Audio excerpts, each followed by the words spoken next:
Hello and welcome into Fantasy Focus Football. My name is Daniel Dopp, joined by Field Yates and Stephania Bell. Today's show is presented by Geico. Insurance can be hard. That's why Geico makes it easy with 24/7 claim service and on-the-go policy info in the app. It is easy to Geico. Field and Stephania, I'm on the other side of the studio from you guys right now, but it is great to see your faces. Stephania, how you doing today? I'm good. Hi over there. Hello. Far away. Hello. Far away. Yeah. Field, how you doing as well? I'm doing great. I just got a notification here on my watch. The Raiders just scored another touchdown. Yeah. Congratulations, Las Vegas. Dude, what an unreal game last night. We'll dive into that. That's for sure. That was something that we will talk about. We got a whole bunch of, right. it certainly was. We got a bunch of injuries we're going to dive into. We've got that crazy Thursday night football game and the rest of our Week 15 preview. A lot on tap today, so we're just going to dive right in because we have so much to get to. Stephania, we're going to start with you, and we're going to dive into some injury reports first. Ugh, do we have to? I know, but this help gets us set up to make sure we're setting the right people in our lineup for the playoffs. Field. That's what we're here for. All right, fair enough. We'll I've got the a masses. situation. Yeah, and stay tuned. Reminder, there are games on Saturday. Yes. So you guys, these injury reports, we're recording this at 11 a.m. Things will be updated, but Saturday, the first 3 games are played. All right, and let's start with the Houston Texans. Stephania, we got 2 guys that we are looking at. C.J. Stroud, who left this game and has been in the concussion protocol, and Nico Collins. What can you tell us about these 2 pair of Texans? That C.J. Stroud is still in the concussion protocol as of right now, has not been cleared to practice yet. That could change on Friday, but again, I'd be not counting on him. I think Davis Mills is preparing to start. It sort of looks like that will be the case right now. And Nico Collins with a calf injury, this is interesting to me because this is not his first go-round with a calf injury. He had it earlier. He missed a week. He was injured week 9, missed week 10. I believe this is an aggravation of that. The good thing to note is that when he returned from that original calf injury, he was immediately productive. So although it's not looking great for this week, I do think if he's able to get back in another week, he could be productive right out of the gate. I've said it a million times. I'll reiterate it. The Texans are one of those teams that you don't practice, you don't play. So I'd be surprised, at least in the case of Nico Collins, because as Stephania has told us 1,000 times, concussions are nonlinear in terms of their progress. But if you don't practice Wednesday, Thursday, usually a bad sign for you playing on Sunday in Houston. The other thing about Nico, just to point out, was his volume went way up when Tank Dell got hurt. Yeah. And you wonder, these soft tissue injuries easily get aggravated when your volume of work goes way up. So I think that set it off that obviously they're without Tank Dell for the rest of the year. Hopefully Noah Brown. It's just, yes, Noah Brown has the number 1 wide receiver gig probably for this upcoming weekend and a very good matchup against the Titans. The question is just how much do you trust Davis Mills, who's a solid backup, no doubt about that. But we're talking about trust a quarterback and C.J. Stroud, who was the 6th highest scoring quarterback in fantasy football at the time of his injury. So definitely a downgrade for the pass catchers in Houston. Yeah, I got Noah Brown just outside my top 40 right now. That sounds about right. I just don't know really where he's a low-end flex play in case you need him. Stephania, another wide receiver we got to talk about, Tyreek Hill, the guy that's the number 1 wide receiver in the game, going for 2,000 yards, dealing with an ankle injury. What can you tell us about this? It's scary when it happened. It certainly looked like we were going to lose him for the rest of the game, but then he makes an appearance, comes back, and finishes out the game. And if you listen to the words that he said, he was like, I want to be there for my teammates. It was really important to him to get back out there. Text from his wife that didn't hurt either and motivating him to get back out there. My understanding is that Tyreek Hill is medically, there's not going to be an issue that keeps him from playing, but it's can he perform? Can he be functional? I think he's highly motivated, so I have an inclination that we're going to see him this week. I don't know this kind of stuff, and I just think he's going to play because he's Tyreek Hill. And it's a bad matchup against the Jets, but it's still Tyreek Hill. He falls all the way to wide receiver 2 for me in that bad matchup against the New York Jets. And as we know, even if he were only to be able to make 1 or 2 plays and then exit, those could be 1 or 2 plays that could win you your week. That's right. If there is one guy that is basically in a situation that can always go off every week, it would be Tyreek Hill. All right, Stephania, wide receiver Justin Jefferson. We saw him for a couple of plays, and then he left. He also has a running back on his team that we have question marks about. Talk to us about the Minnesota Vikings. Well, it looks like Justin Jefferson has a really good chance to play, which think about this. He went to the hospital, guys, after that hit to the chest. They wanted to rule out internal bleeding and broken ribs. It sounds like it was a rib bruise is what they're calling it, internal bruise. Look, he might wear extra protection around his ribs, whatever. but he's going to be out there. He was very upset, reportedly going to the hospital because it was the emotion. Think about how long he'd been out after the hamstring injury. He finally makes it back. And here's one good takeaway. He said that his hamstring felt, and I quote, perfect in the 13 snaps that he was on the field. So as far as the hamstring goes, he's in good shape. Sounds like this was more of a scare than anything else. He had probably some soreness, but not enough to keep him from playing. Alexander Mattison not going to play this week. Going to be out this week, so we're going to look for a different running back. If you need someone other than Alexander Mattison, Ty Chandler was the guy that we told you to add off of waivers. More on Ty Chandler in the entire offense in just a little bit. All right, when we're talking about Chris Olave, Stephania, he came into last week dealing with the flu, right? He was kind of sick. Did. And then this week, very there's iffy. a new injury popped up. He's been dealing with an ankle. So what's going on with Chris Olave? Yeah, the Saints haven't said much about the nature of this injury, but he has not practiced either of the 2 days of practice we have on record so far. And so it's not looking great for Chris Olave to play this week. I will say Rashee Rice back in practice had a quad injury that has caused him to miss time. Remember, no Michael Thomas because he's on IR. Sounds like Rashee Rice has a chance to come back, but Chris Olave, I'm expecting to miss this game. Okay. Ditto. That would be my sense on Chris Olave for this weekend as well. All right, let's talk about DJ Moore. Stephania, back-to-back 20 fantasy point games. If you're a DJ Moore manager, everyone wants him to be out there.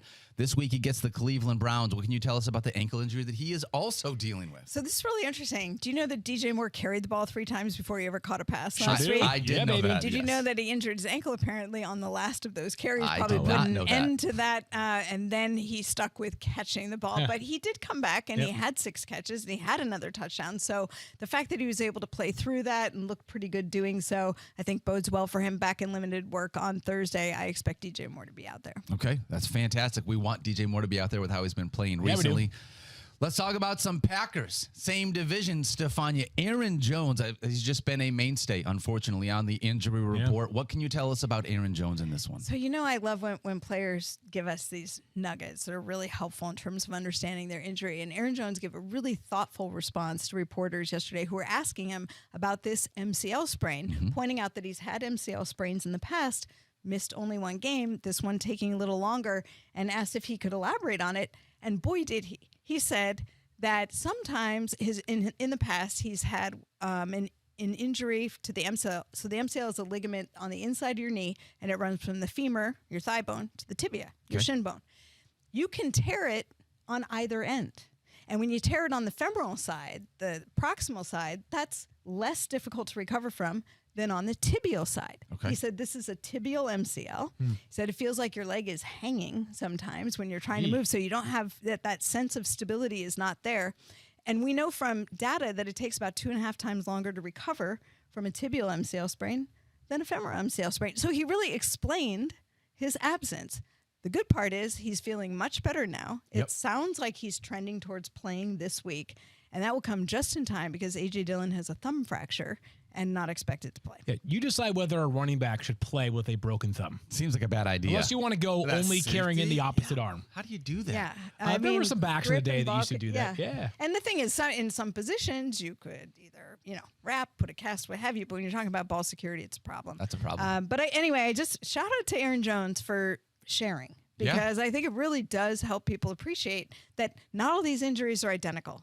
Just because it's an MCL doesn't mean it's just like all the other MCLs. Yep, totally with you on that. Stephania, Christian Watson has also been dealing with a hamstring injury. Do we have any updates on him, or is that thing we'll get closer later to game time? Yeah, later to game time, but not looking great. Okay. I mean, Christian Watson's had multiple hamstring injuries, and this is a repeat injury to the same side, so not looking great. Doesn't feel great.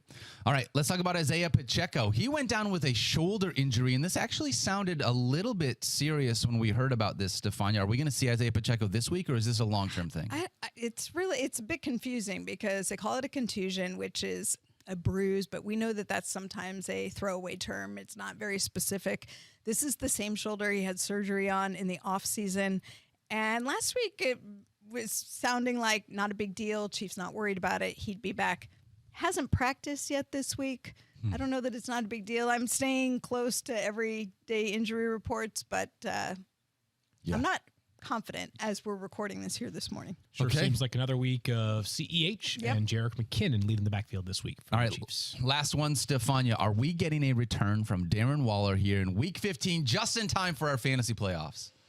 or are we not? I don't know. Okay. Here's interesting. He talked before about how he felt good coming into this week, that this might be the week. He's certainly pointing in the direction of being able to play, but also potentially a volume limitation. We talked about volume of work being a big deal with soft tissue injuries. He was designated to return from injured reserve on Thursday, yesterday. That was his first practice, and it was limited. So let's see how Friday goes. Can he fully practice? He would need to be activated by Saturday, obviously, in order to play. Even if he does play, I'm a little nervous. I'm being honest. I'm a it little comes with nervous. plenty of risk. The only if you are doing it, the thought process is there are very few good tight end options. Yep. And as we have seen with like TJ Hawkinson during that monster game that he was playing through the ribs injury, if he's only going to play 30 snaps, you're probably not playing Darren Waller on blocking snaps, right? So you're hoping he runs 25 routes and maybe you get 5 catches. Heck yeah. And just not any routes that stretch and send him back onto the injury report. Thank you so much for all of that, Stephania, getting us set up for the Week 15 injury report, making sure our lineups are good to go. We are going to talk about our Week 15 preview in just a moment, so stick with us. All right, I will. But first, Field Yates, are you overwhelmed by insurance? Like incredibly overwhelmed. It seems like you are. I can see it on your face almost every day. You know what? I have a way for you to make it easy. Get all your insurance in one place with Geico. Plus, get 24/7 claim support and on-the-go policy access with the award-winning Geico mobile app. You can see how easy insurance can be and go to geico.com. All right, back here on Fantasy Focus, Daniel Dopp, Field Yates, and Mike Clay. We are diving into the Thursday night football Amazon Bowl. What the heck was that last night? I mean, that was the most perfect way to kick off the fantasy football playoffs, It was such a weird game. It kind of felt like college football to me for a minute, where it was like you watched one team get blown out, and then all of a sudden someone comes back. Honestly, I just want to open this up for the floor. Okay. 63-21 with so many defensive touchdowns. Aiden O'Connell looked like the second coming of John Elway. Field, when you saw this, tell me what you just took away from this game in general. I laughed because I think about the job that we have, which is to prognosticate on football games, and then you have things like last night that happened. You yes. didn't project it this way? Well, I had Josh Palmer ranked 13 spots higher than the consensus, so apparently I nailed that one. Nailed that one. There you go. All right, so let's be serious here. Let's talk about the players that mattered going into the game and that will matter going forward here. Devontae Adams, it was funny to me. At halftime, people were clamoring for more from Devontae Adams. Yeah, including when he had you. 5 catches for 73 yards on 8 targets in the first half. Like, that is incredible, obviously. You were upset about it because you were texting us. What did I say? Wasn't that Field that said he had, if he has 13 point, no, I said if he did not have another catch in the second half, it would be exactly 12.3 fantasy points in 3 straight games. And that wasn't a complaint. That should be. We expect more from him, right? Okay, gotcha. Anyways, he delivered 8 for 101 on the touchdown. Devontae Adams, 24.1 fantasy points. Great night. Zamir White filled in very capably last night in place of Josh Jacobs. Scored the opening touchdown, ends up with 17.5 fantasy points, got 3 catches as well. If Josh Jacobs is out next week again against the Chiefs, they have an extra day, though. They play on Monday, Christmas Day. Oh, that's going to be tricky. Then obviously Zamir White would be a low-end RB2 or flex consideration. 70% of the snaps, by the way. Yeah, he was out there a lot. Yep. And early in the game, a little more Amir Abdullah. I was starting to get nervous. Instead, it was basically the Zamir White show. And then Jacoby Myers, who scores a touchdown both as a thrower and a receiver, Mike, and yet still manages just 15.68 fantasy points. I kind of feel like you got either argument correct. If you were concerned about Jacoby Myers coming into the game saying he's touchdown dependent, he was. 10 of his 15.68 fantasy points were through touchdowns. If you were like, no, I'm rolling the dice on him because he's good at football, he is, and he was last night, nearly 16 fantasy. Yeah, points. a little worried about the volume with him, but that's been a theme without Jimmy Garoppolo on the field. They had a good connection earlier in the season, so that remains. I think the process is right if you didn't use him. So going forward, I think he's still a guy that's going to be like a flex. You're not super pumped about it, but. Look, I mean, they just took advantage of a lot of turnovers in this game, piled up the points early, and the Chargers.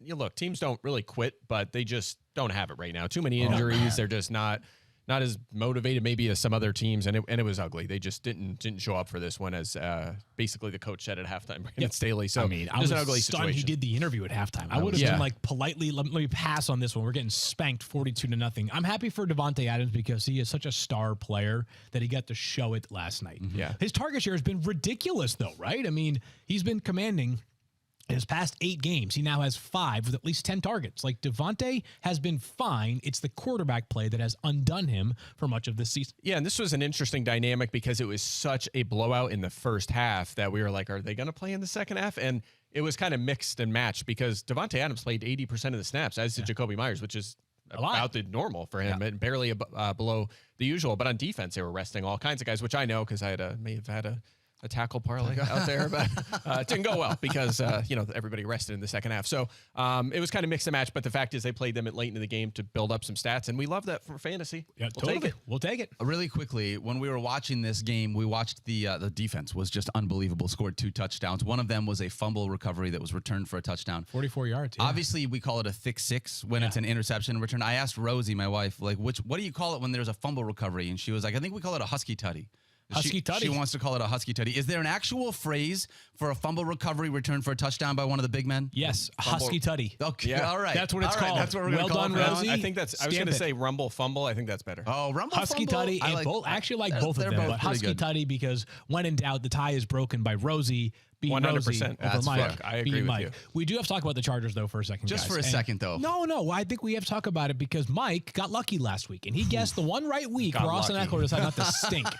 Austin Eckler has This is the one you throw away. right. 63-21. This is the game you But throw how away. about this? Here's what I would ask you though: is how much are you throwing it away in this regard?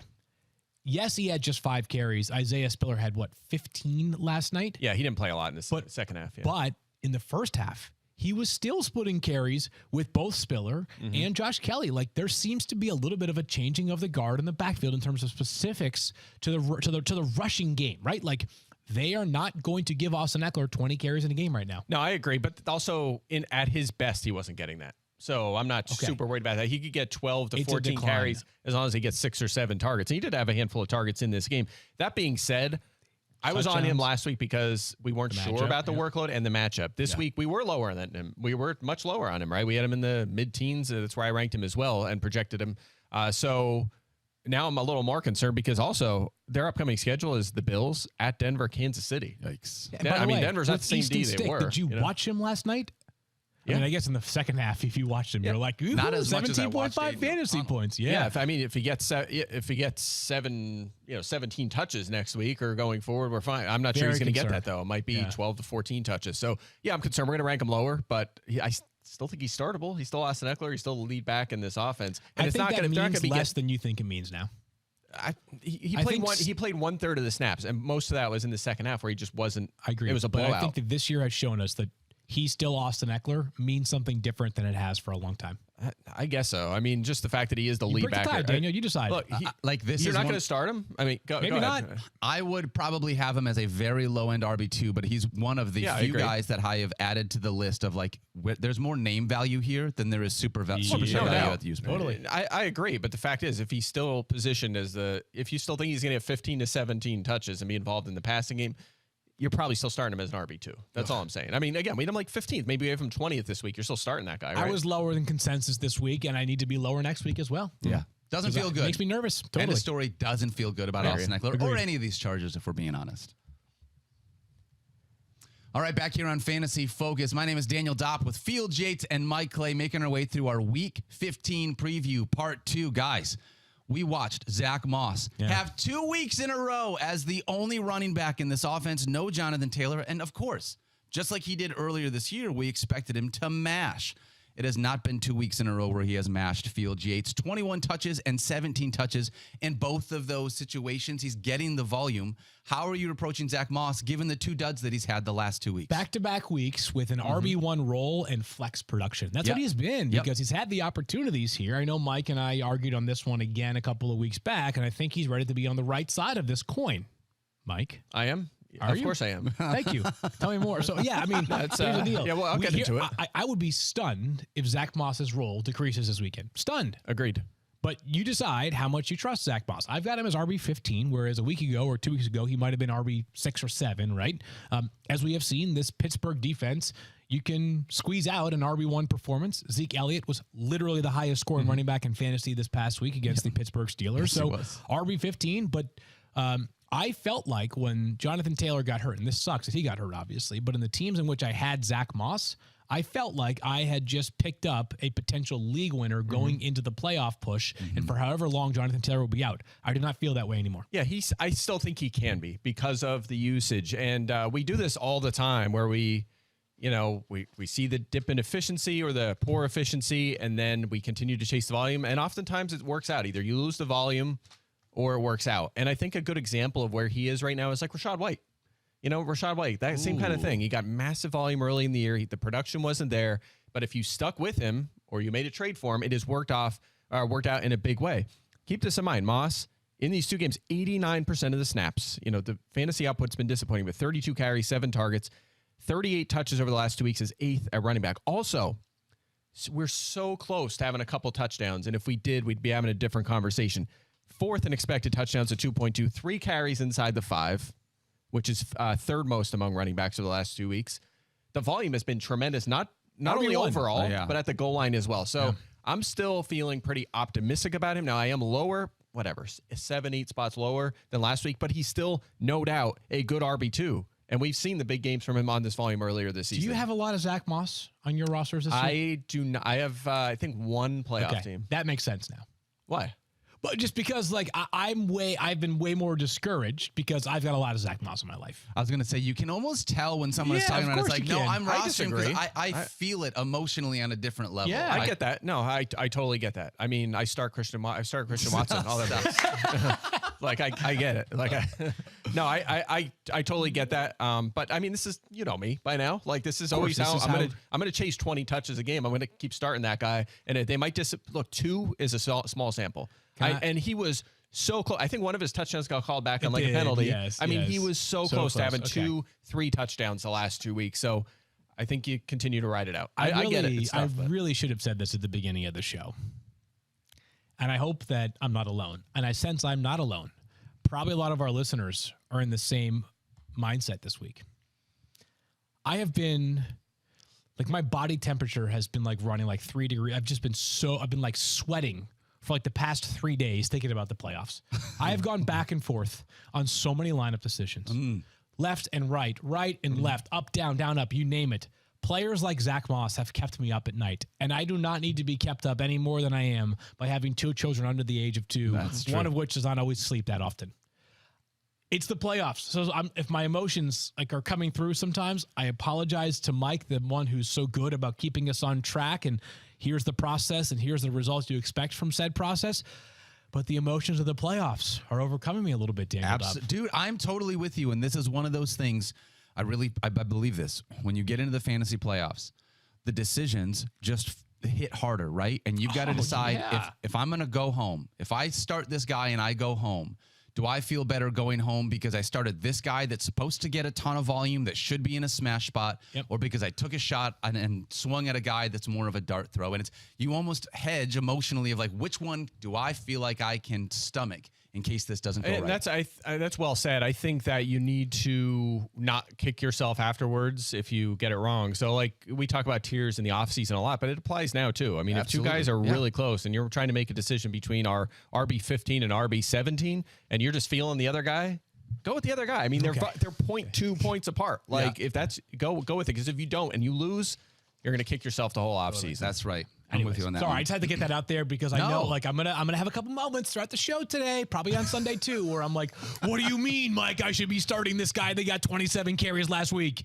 He had 4.2 fantasy points. If the feed goes out, it's because Field threw his table at the screen or set the camera. So. All right, let's move on and talk about another running back here. Javonte Williams had a huge week 14. Sure did. 17 carries, 66 yards for a touchdown, plus 3 catches for 25 yards. Good enough for 18.1 fantasy points. Mike, this week he gets the Detroit Lions, who have been pretty good against the run. Do you think that Javonte continues this uptick in usage? I mean, the usage has been consistent now for 4 to 6 That's weeks fair. in That's a that good sort way of to do range. it. So Yeah. I think that I don't know about the production. I mean, this was his first. He scored his last rushing touchdown, not receiving, rushing touchdown. Probably like 2 months ago. Week 16 of 2021. Stop it. Longer than that was 2 his months. last rushing. So slightly longer than your estimate. Yeah. Oh By my like God. a year and a half. I Yeah. said 2 months. You meant 2 years. Yes, Yeah. exactly. Yeah, it was basically almost exactly 2 years. So yeah, it's been a while. Look, he's had a couple big games this year, 18 points 3 times, but he's been under 13 in his other 9, 14th in touches, but 28th in yards, has 2 receiving touchdowns to go along now with the 1 rushing touchdown. But check this out, 2 carries inside the 5.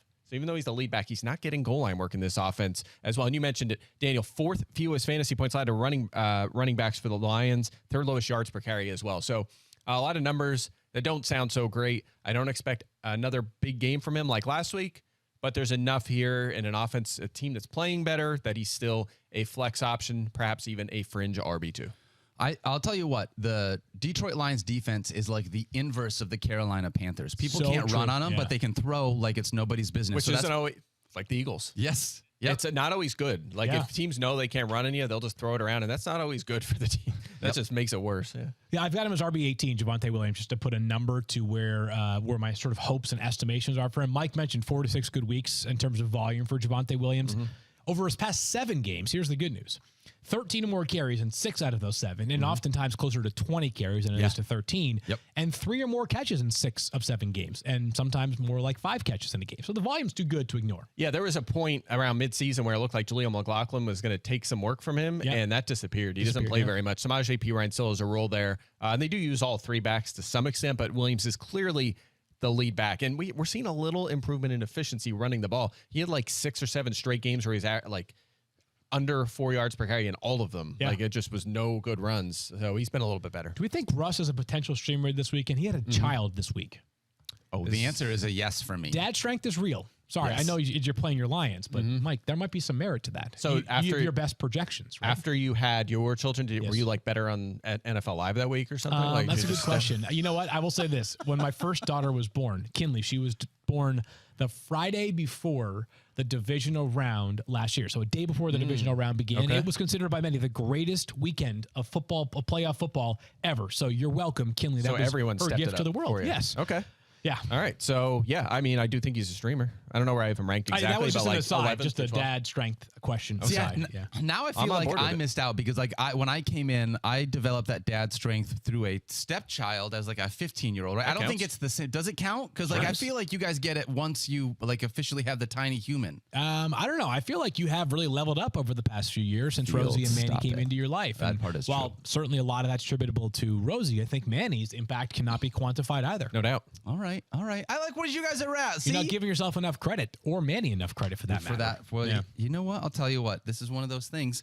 I look at this offense, the Denver Broncos offense, and even though I've got Javonte Williams just a little bit lower, I think Russ is in a really great spot. I'm really excited to see what he can do, and I like both of the wide receivers here. You lied.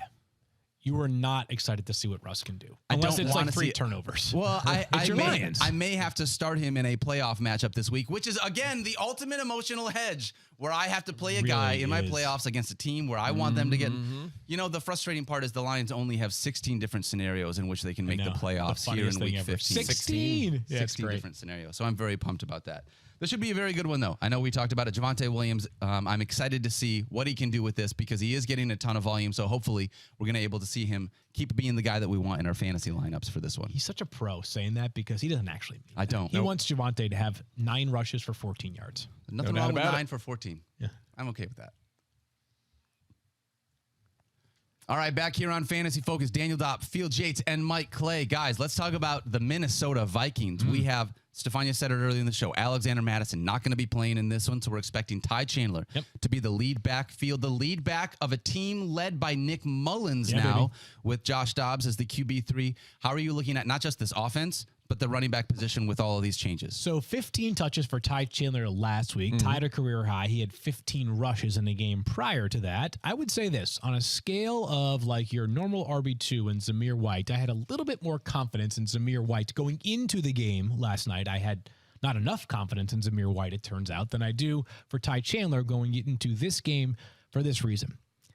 I don't really know what the offense is going to look like with Nick Mullens. And the Vikings don't rush for touchdowns with their running backs this season. I don't know why that is the case, but they have, I think one rushing touchdown between Ty Chandler and Alexander Madison combined this season.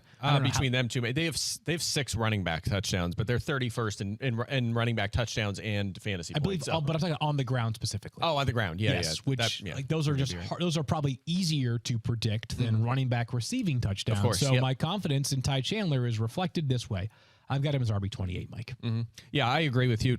As I just said, they're 31st as a group in fantasy points this season. So there's not a lot to love here, even with Madison out. And, we did see a decent game from him a couple weeks ago, week 11. He had 110 yards and 14 touches. So we've seen some flashes from him. He's probably a little more explosive than Alexander Madison, but we haven't seen him in this kind of featured role. So, again, you're looking at 15 touches in an offense that's probably not going to score a ton. He's a flex. I think that probably means similar bad things for Jordan Addison then, right? Oh, it doesn't feel good. He has not been good for a while now. I'm it's been a disappointed. big slump. Obviously my guy, he was red hot. This is one of those things that makes preseason forecasting so interesting because was my confidence in Jordan Addison a win, a loss, or a draw by now? It kind of feels like a draw to me because he had some good weeks. And the hard part is, how do you quantify Jordan Addison without having Kirk Cousins for an entire season? You didn't draft Jordan Addison thinking you're going to have a backup. Fair. That's fair. So there was a time people were like, dude, you nailed it on Jordan Addison. And now it's 5 straight games without a touchdown. He's my wide receiver 35 this week. He's been under 10 fantasy points in back-to-back-to-back games, Mike. Yeah. Can you feel any more confident with him and Nick Mullens now running the show? Not super confident. Also under 11 in 5 straight games. And during that entire stretch of 5 games, Justin Jefferson played 13 snaps. Yeah. And now Jefferson, we do expect to play in this game, hopefully the whole game. His targets have been much lower with Jefferson on the field by about 3 per game, which is obviously a concern. But, he also has 7 touchdowns in 13 games, so he's delivered there. Again, a lot of that was earlier this season. I'm going to give him somewhat of the benefit of the doubt and rank him as a flex this week because I still think he'll see just enough volume. And I also, Nick Mullens, look, he's been okay. He's been serviceable when he has started for the 49ers in the past. I know it's Kyle Shanahan offense, but he's been serviceable. So for this week, I do have him ranked as a flex, and we'll see how it goes. They're going to have to throw the ball plenty. They are still throwing the ball a lot. Yeah, which helps things for sure here against Cincinnati. Has anybody had a weirder 12 months than Josh Dobbs in the NFL? Dude, not at all. No way. The emotional roller coaster of great story to, boy, this has been tough, to another great story, and he gets traded. And it really a month ago, I was talking about how it's going to be really interesting to see how the Vikings handle having the 2 best free agent quarterbacks in the 2024 class, and Kirk Cousins and Josh Dobbs, who have the same agents, by the way. The market looks a little bit different for Kirk Cousins and Josh Dobbs now, just 1 month later, even with Kirk coming off of a torn Achilles. Yep. Hey, for what it's worth, you guys mentioned this. Ty Chandler and Cam Akers, obviously, the 2 Vikings running backs with rushing touchdowns so far this year. Just exactly. I don't know what's going on with that. Nailed it. Yep. Let's talk about Miami Dolphins running backs, because when you look at this, you've got both Devon Achane and Raheem Mostert. Field Yates, are you starting one of them, or would you say that both of them are good to start here in Week 15, first week of the fantasy playoffs? I'm monitoring the injury report very closely here. As Devon Achane has missed both days to start this week because of a toe injury. You are sort of shaking your head. Is that I because agree. you know something? Okay. No, it's just not. It's just unfortunate. This is the 3rd time he's going to go out and miss time with an injury. Maybe if he's out. If he's out, it would be the 3rd time. Yeah. So, but let's do the analysis through the idea that he plays. If he plays, I'm playing him just because even with a quote unquote down week last week, he's still Devon Achane. Even though he's played 7 games in his career, he deserves that sort of confidence and recognition because at his best, he is literally as much upside as any running back not named Christian McCaffrey. And Raheem Mostert, he's just going to keep breaking the models, baby. Top 20 running back play for me. You know why? Because he has 18 touchdowns this season. In recent weeks, I've been latching on to how little receiving usage he has received. Yeah, that's it. That's kind of a tongue twister right there. But yes, he has been so uninvolved in the passing game, Mike, and it doesn't matter because he just keeps scoring touchdowns. Yeah, 18 touchdowns and 13 games, 19 yards and 7 targets in his last 6 games. They're getting 2 yards a game. That's limiting his ceiling. I will say this. I know Stephania kind of shredded me for this earlier in the week. How he was projected. We talked about it in the pod last week. We talked about it in Fantasy Football Now on Sunday morning. Before that game was a blowout 2 weeks ago, Raheem Mostert was the clear lead back. He handled most of the carries, and then the game got out of hand, and Devon Achane handled the rest. Yeah. Now, Mostert didn't play. The last 15 carries all went to Achane. Right. We talked about that. We said, look, Mostert might still be the lead back here, and that's why we still said he's an RB2, and he should be in lineups. And that's how it played out. I mean, he was the clear lead back in this game. 45-31 in snaps, 21-7 in carries. The only change was it's essentially Mostert's the runner. Achane's now the passing down back. He ran more routes, and he out-targeted him 9-1. So that's why I agree with you. Achane had 9 targets. He's still going to have a big role in the passing game. He's very explosive. He actually 12 and a half fantasy points in this game. That's his lowest. So if you're getting that floor out of a guy, you certainly feel fine about him as we'll say at worst a flex, but certainly in the RB2 conversation based on what he's delivered this season. But yeah, both guys are startable. Okay, so I just checked Twitter right now to see whether Achane or Tyreek Hill practiced. From Marcel Jacques does a great job covering the Dolphins for us here. Yep. No Tyreek Hill today. Okay. However, Mike McDaniel said Miami is trying to get him as healthy as possible, and if Hill is confident he can play without further damage to his ankle and medical trainers agree, he's going to play on Sunday. So there's a chance he will play. Achane sounds like will practice. So it sounds like Achane's got a chance to play as well.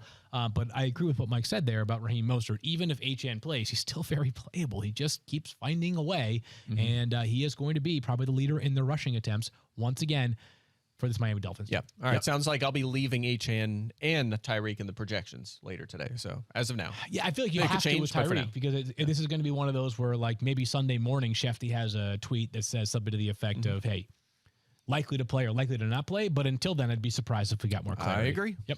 When you look at the pass catchers here, we just talked about Tyreek. Obviously, this is going to impact what we do with Tua. Tua is a guy that we've been trying. I mean, does it though? I was going to say, you look at what Tua has been. Week 11. Actually, let's go back to week 8. Week 8, he was quarterback 10. Okay. Week 9, he was quarterback 16. Okay. Week 11, after the bye, quarterback 12, then quarterback 28, then quarterback 9, then quarterback 22. So 9 is the highest that he has been recently. What do you do with him against the Jets this week? Because one of those games is against the Jets, right? Black Friday, they played up in New York, and I believe he was quarterback. Week 12 they played. He had 7.8 points. That was his season low. Excuse me, quarterback 28 that week. The Jets defense is nasty. The Jets have now overtaken the Ravens as the team that has yielded the fewest fantasy points to opposing quarterbacks. I like the fact that all the buys are gone because now you don't have to say things like in points per game. You can just say they've allowed the fewest because it's accurate and not subject to points per game metrics. So, I would be nervous. I've got him as quarterback 16 for this week with Tua because he's going to have to slice and dice a defense that has not been sliced and diced other than Josh Allen facing off against them the second time at all this season. You're right. He hasn't been good for 2 months in fantasy. He doesn't do anything with his legs. He's 55 rushing yards and no touchdowns this year. And the ceiling for him, the only quarterback to reach 20 fantasy points against the Jets this season was Josh Allen, the number 1 quarterback in fantasy at 22.5 points. So where does that put Tua? I mean, is his ceiling 16 point? Like his ceiling in the fantasy playoffs is like maybe 16. So think about points. Just do the math on what it takes to get to 20 points as a non-running quarterback. It takes 300 passing yards and 2 passing touchdowns, or 3 passing touchdowns and 200 passing yards. Does either of those feel likely against a very good Jets defense? No, based off this season, does not feel likely. Is it possible? Of course. It's fantasy football. Aiden O'Connell threw for 4 touchdowns in the first half last night. But if you have an option that might be comparable this week, there are some, I think, really solid options to replace Tua with this Sunday.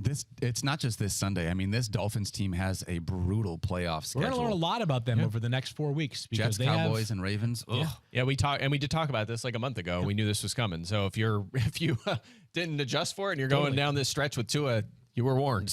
Yep. All right, let's talk about Patrick Mahomes and Rashee Rice and the rest of this Chiefs team. Mike, I feel like everything that we've seen from Rashee Rice means that there is no way he's leaving my starting lineup here in the fantasy playoffs. No, it just keeps getting better. Last week, a career high in snaps, 84% snap share, routes 80%. So if they threw a pass, 80% of the time he was on the field. 11 targets as well, all career highs last week. Top 12 at receiver in targets, catches, yards, and fantasy points. He's wide receiver 7 actually over the last 3 weeks.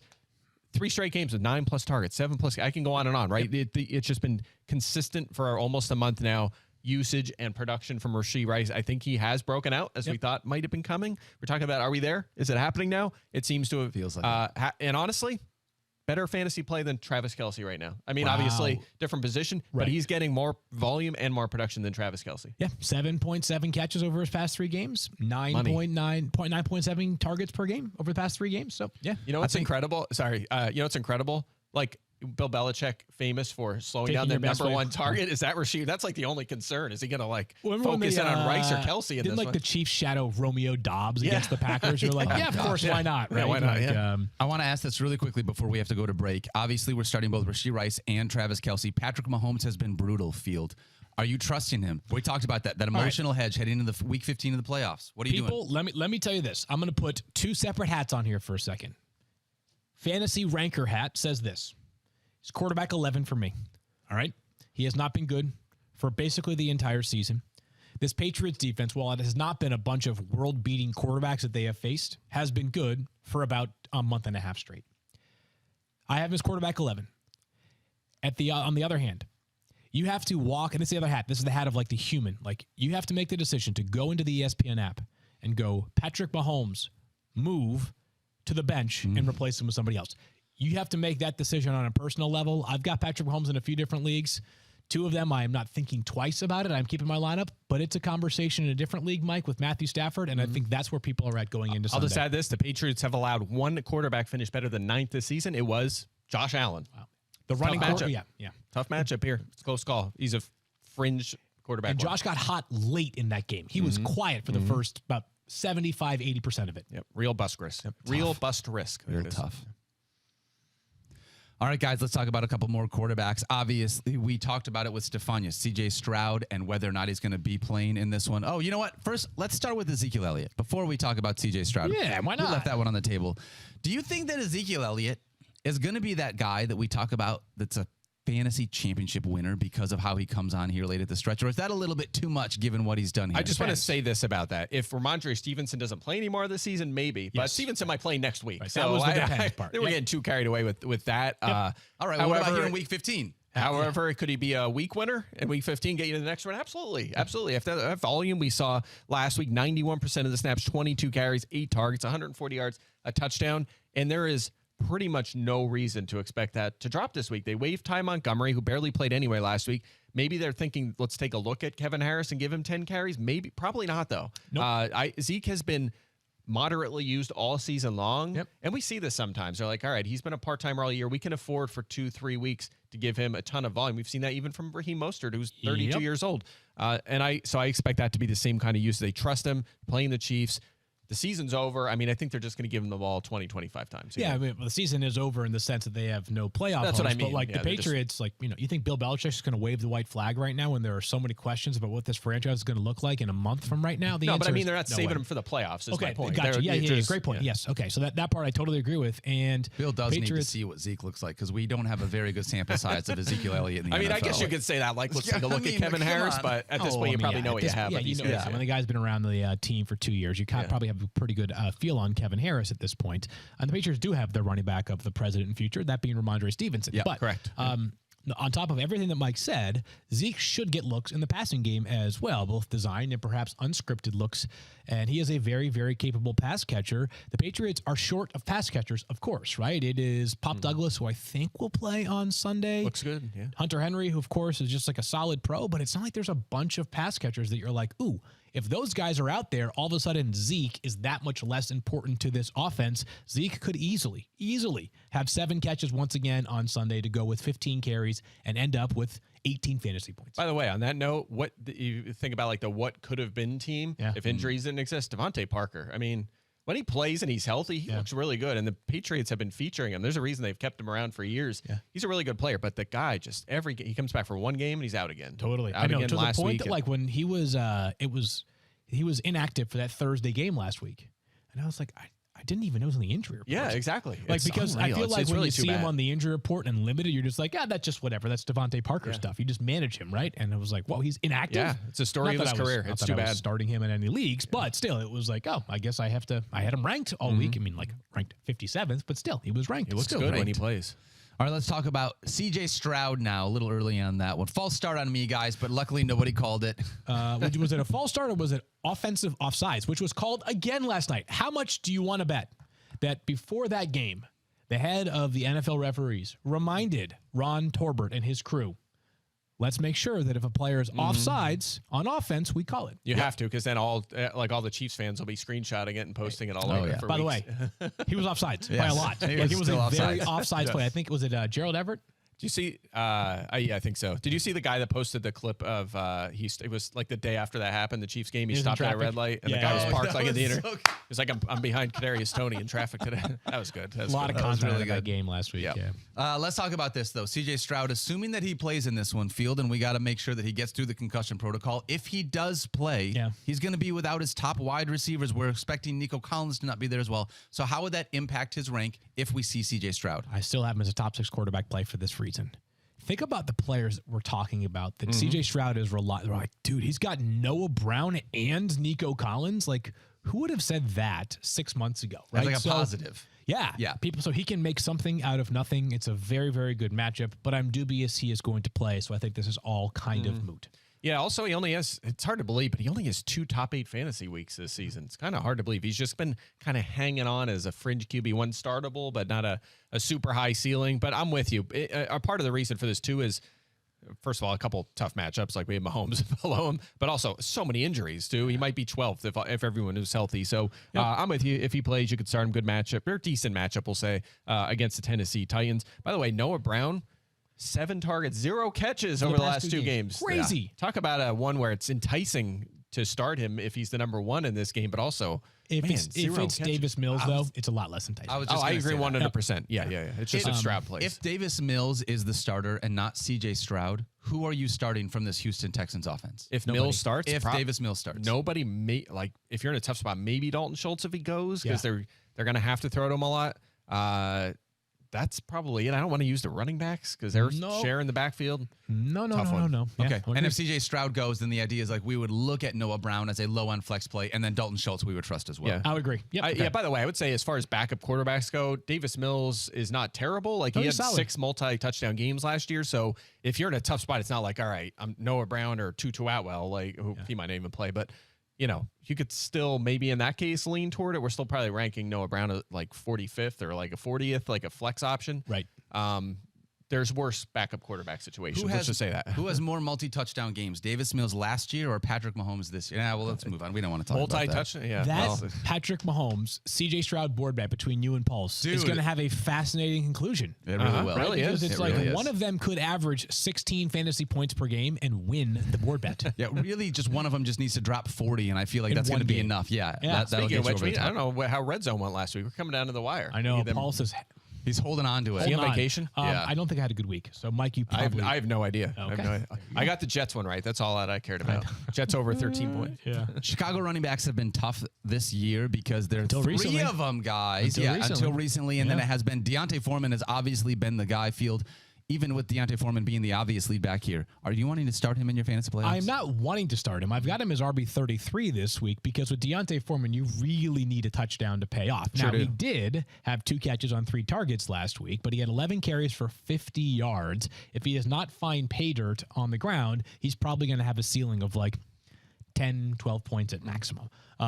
Khalil Herbert, though, was a virtual non-factor, 3 carries for 8 yards last week. And Roschon Johnson, who did some good sort of like dirty work as a pass protector and things like that, also very much not a factor in this running game. I'm not totally surprised that the Bears have leaned into Deontay Foreman. Better football player than he is fantasy football player, Mike. But going into the playoffs, I would not feel great about starting him. I agree. But, he did play more snaps, basically tripled the other 2 and combined, if you combine their carries. But the big one for me was the passing game work, 16 routes compared to 13 combined for the other 2. That's a surprise. We thought, or you would have thought Roschon Johnson would do most of that damage. So he was fine with 72 yards. You're right, though. You're going to need a touchdown, and he has scored in 5 of 8 games. So there is that in his defense. He's playing well. He's been really good after contact. This is a tough matchup, though. They're playing Cleveland, so keep that in mind. They've only got 4 running backs to even get to 15 points. So it's basically touchdown or bust flex territory here for Foreman. Did you hear that stat that Pulse dropped into our note a couple days ago about running quarterbacks against the Browns? What's that? The Browns have allowed 5 rushing touchdowns to opposing quarterbacks, 1 fewer than the NFL lead. All 5 of those were quarterback read option runs from the 20-yard line or in.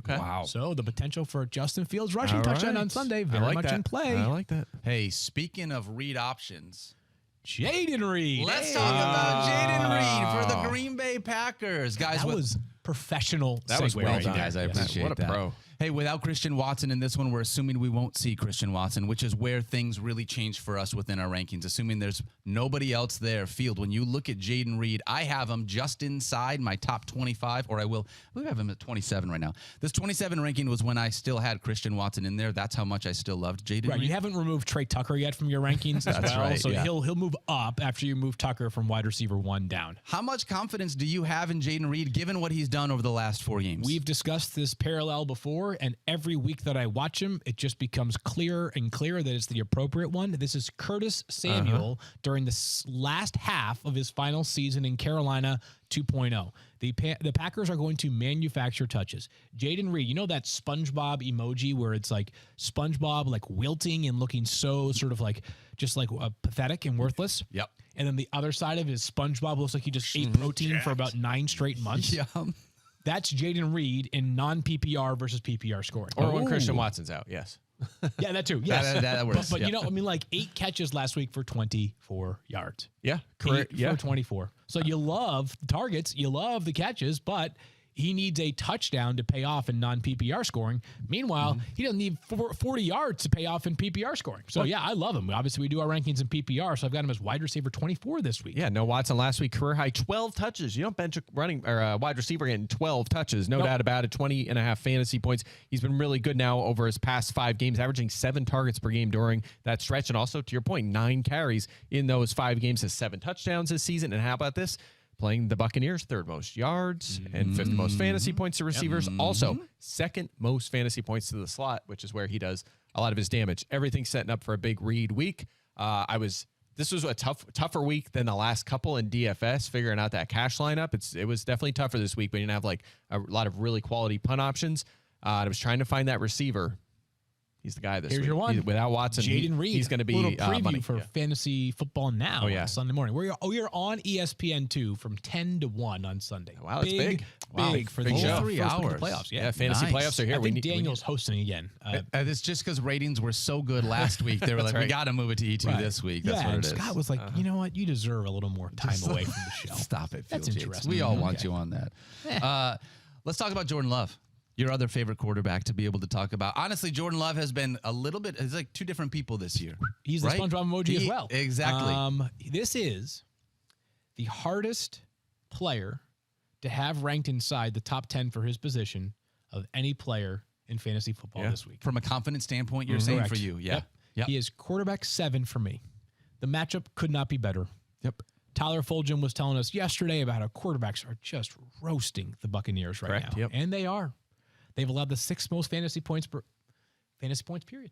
Not even per You game. don't even have to name per game. Not even per game. To the opposing quarterbacks this season. 6th most. That's great. Jordan Love's had some monster games, back-to-back 20-plus point efforts prior to this Monday night egg. Yes. And yet that Monday night egg is going to bother you. It's going to have you nervous until kickoff. It's going to have you real nervous. So I've got him as quarterback 7. That implies significant confidence, Mike. But I'm not going to lie to you and tell you that I guarantee he's going to have a monster day. Field loves love.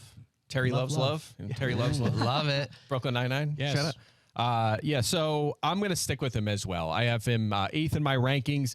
Again, 6 games with 20-plus points. He's 10th among quarterbacks in rushing yards. That helps. He's 5th in passing touchdowns with 23. That's a recipe for success and a really good matchup here against Tampa Bay. So, yeah, I feel like bounce back's coming. He's a good streamer. And, yeah, I mean, he had a dud against the Giants. I don't know what to make of the Giants right now. Like, I don't know if the Eagles have to play them twice. Are they going to beat them? Are they going to sweep them? Are they going to split? I don't know. Like, the Giants are You're being way doing too some humble. things. Doing some things lately. Way too humble. I don't know. Eagles, Was it Monday night. Is it a trap? Monday night is the NFC East Division title game. You think so? Yeah, if the Eagles win, it's over. It's done. They're going 14-3 and they're winning the division. All right. If they lose, it might not be over because the Cowboys have a very difficult stretch to finish off the season. It's Buffalo, Miami, and Baltimore all for Dallas coming up. I think you're right. I don't know. The divisional games always feel like traps too. Like they always split with the Giants. Like, I don't know if they're going to sweep the Giants. I don't know. Buffalo. I'm nervous. Okay. Which team you're talking about? The Packers? Dallas. Cowboys. Cowboys play Buffalo, then Miami, then Detroit, and then Washington. Okay, so I substituted Baltimore for Detroit, but still, I mean, the Lions, It depends on what you're doing against the Lions. Yeah, if you're passing against them, they're quite a bit easier than the Ravens. But yes, fair. Yeah. All right, guys. Let's talk about this. Field Yates, Mike Clay, Daniel Dopp closing out our Week 15 preview. We got some starts of the week for our fantasy playoffs. They have never mattered than they do right now. Field, let's start with you. Yeah. Okay. I picked yours, by the way, because I knew you were going to pick before you picked it. So I was going to take him, and then I was like, that's Fields. No, I got to give this to Field, guys. So I'll start. We talked about him just a few moments ago, but just to reiterate our confidence in Ezekiel Elliott. Mike mentioned 91% of the snaps last week. Even if it's not that high, I can't imagine it being below about 80% of the snaps. As we know with this Chiefs defense, they are very, very good. But if you're going to tempt fate against this Chiefs defense, I think you're better suited to tempt it on the ground. And while the Patriots have really struggled to protect their quarterbacks this year, now they were much better protecting last week against the Pittsburgh Steelers. And they've also been pretty solid run blocking this season. So while I don't expect, 5 yards per carry from Zeke, if he turns 16 carries into 54 yards and gets 7 catches, maybe finds the end zone, we're talking about, once again, a potential top 10 running back play. He is my RB8 this week. Yep, I'm with you. I could, you could easily rank him top 5 and feel good about it. I'm with you. I already laid out my reasons earlier, so I like it. Your start of the week is? Mine is Geno Smith against the Eagles. This game is in Seattle, a Monday Night Football game, so it should be interesting. 24-plus fantasy points in 3 games this season. The rest haven't been as good, but 2 of those have come recently, so he's been better as of late. And of course, let me count the ways against the Eagles. There's so many things. 21.8 fantasy points per game to opposing quarterbacks. That is highest in the NFL. 29 passing touchdowns they've allowed. That is second most. 10-plus allowed in every game. So if you start Geno, you're basically guaranteed double digits. You're not going to get a complete dud, most likely. At least 16.9 points in 10 of 13, including 6 straight games. So this is a situation where I like Geno. You're probably not going to get a rushing touchdown against the Eagles. It's probably less likely than usual. Ken Walker will score. But I like DK Metcalf, of course, love him in this matchup. Tyler Lockett, we're bumping up. And even deep sleeper, Jackson Smith and Jigba as well. He's been trending up. He's starting to push Tyler Lockett basically for that 2 job. He's getting more and more involvement. So, and by the way, the Eagles have allowed 6 games this 6 games this season where 2 receivers from the same team had 15-plus fantasy points. And 1 game, 3 of them, Washington had 3 receivers get to 15-plus fantasy points. Seattle, of course, has 3 guys they want to feed. So really interesting game here. I agree with everything Mike said. I want to mention one thing, though. Yes, very important. We need to make sure Geno Smith plays That's on correct, Monday. yes. Because he is right now, I would say, a real question mark to play on Monday night. So we'll monitor that one very closely.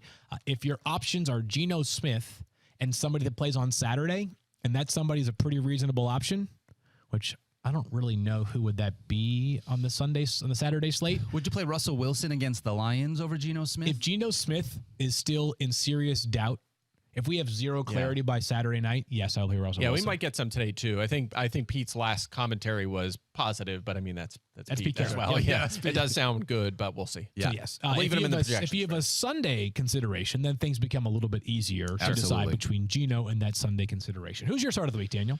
Guys, I'm going with a tight end here. Travis Kelce, Mark Ant. Oh, he's actually hurt. George Kittle. It's the guy that's getting all the volume in the NFL right now. Sam Laporta. David Njoku. What? How do you not play David Njoku? 8 of his last 10 games, he has had double-digit fantasy points. At the tight end position, That's if you wild. tell me that 80% of the time I can hit at least 10 fantasy points, you're taking that every single week. Not only that, Bears have allowed the 11th most points to tight ends this year. And by the way, Joe Flacco, he's not a guy that makes me nervous. Like, I feel very confident with him being a quarterback leading this Browns team against this Chicago Bears team. So I am all in on David Njoku being this guy. He is 5th in targets at the tight end position this year, just getting a ton of work. So all in on David Njoku as my starting tight end in the playoffs. Last 8 games, 8.6 targets per game. It's crazy. That's a real deal. Including That's a huge. 15 target game in there. Yeah, but we call that. I've been using him in DFS for like a have month been. straight. We talked about it a and bunch. now he had the big game, so the price is going to go up. So that's a disappointment. Won't be using him this week. Love that call pricing. from Daniel. Yeah, It's going to be a very good one.